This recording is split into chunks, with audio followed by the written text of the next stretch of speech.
Kaya kami plastic yan.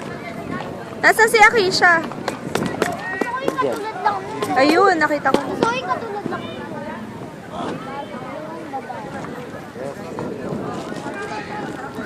Gusto niya tumatalon-talon siya. Ayun, tumatalon-talon. Sige kuya, isa pa.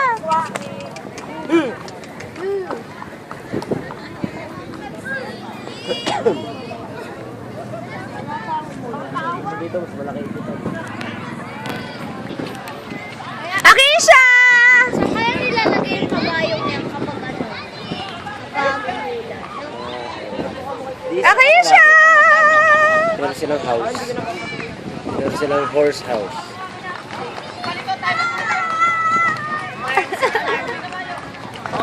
Sige pa. Sige kuya, pagpagod na, iwang mo na lang. Dalawang isa na lang ha. Oh, ang dami niyo kaya.